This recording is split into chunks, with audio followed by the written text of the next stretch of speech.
সাতক্ষীরায় আর্নেল লিবের উদ্যোগে এতিমদের নিয়ে একবেলা খাবারের আয়োজন।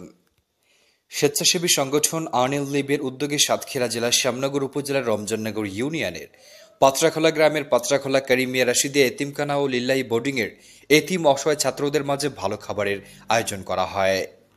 পাশাপাশি ছাত্রদের বিনোদন জগৎ ইসলামিক সঙ্গীত ও খেলাধুলার আয়োজন করা হয়।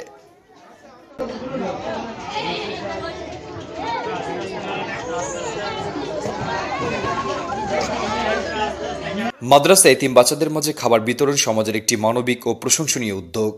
সম্প্রতি দেশের বিভিন্ন স্থানে দাতব্য সংস্থা আর্নেল লিবের উদ্যোগে এই ধরনের কর্মসূচি পরিচালিত হচ্ছে। আর্নেল লিব প্রতি মাসে বা বিশেষ দিনগুলোতে মাদ্রাসাগুলোতে এতিম শিশুদের মাঝে খাবার বিতরণ করে থাকে। এ ধরনের কার্যক্রমের মাধ্যমে শিশুদের স্বাস্থ্যকর ও পুষ্টিকর খাবার সরবরাহ করে তাদের দৈনন্দিন পুষ্টির ঘাটতি পূরণ করার চেষ্টা করা হয়। এসব প্রজেক্টের মূল উদ্দেশ্য হলো এতিম শিশুদের মুখে হাসি ফোটানো এবং তাদের জীবনে কিছুটা আনন্দ ও ভালোবাসা যোগ করা।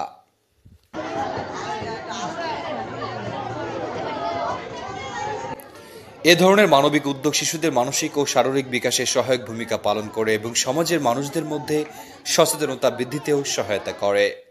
তৃপ্তি সহকারে খাবার খেয়ে আর্নেল লিবের চেয়ারপারসন ফরিদা ইয়াসমিন জেসির প্রতি কৃতজ্ঞতা প্রকাশ করে উক্ত মাদ্রাসার ছাত্র ও শিক্ষকরা। এই ধরনের মানবিক কাজ অব্যাহত থাকবে বলে এমনটি প্রত্যাশা করে তারা।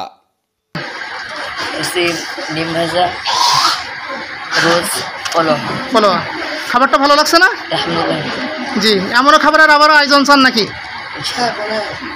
খাবার বিতরণ অনুষ্ঠানে প্রধান অতিথি হিসেবে উপস্থিত ছিলেন উক্ত মাদ্রাসার মুহতামিম মাওলানা নাজমুল হুসাইন। বিশেষ অতিথি হিসেবে উপস্থিত ছিলেন মাদ্রাসার অন্যান্য হুজুরগণ এবং উপস্থিত ছিলেন আর্নেল লিবের জেলা প্রতিনিধি মোহাম্মদ জাহিদ আনোয়ার ও স্বেচ্ছাসেবীগণ মোহাম্মদ আসাদুজ্জামান আসাদ, মোস্তাফিজুর রহমান, মোহাম্মদ আলাউদ্দিন, মোহাম্মদ ইব্রাহিম হোসেন, মোহাম্মদ মাসুম বিল্লাহ প্রমুখ। খাবার কেমন হয়েছে এমনটা জানতে চাইলে উক্ত মাদ্রাসার ছাত্র মোহাম্মদ মুজাহিদুল ইসলাম বলেন, খাবারটা কেমন লাগছে আপনার কাছে? জি, এমন খাবারটা কতদিন ছিল না আপনাদের মাদ্রাসার আয়োজন? 1 মাস। জি, আজকে যে আর্নেল লিবের পক্ষ থেকে যে খাবারের আয়োজন করা হয়েছে, খাবারটা আপনার কাছে কেমন লাগছে? ভালো। জি, খাবারটা ভালো লাগছে তো নাকি?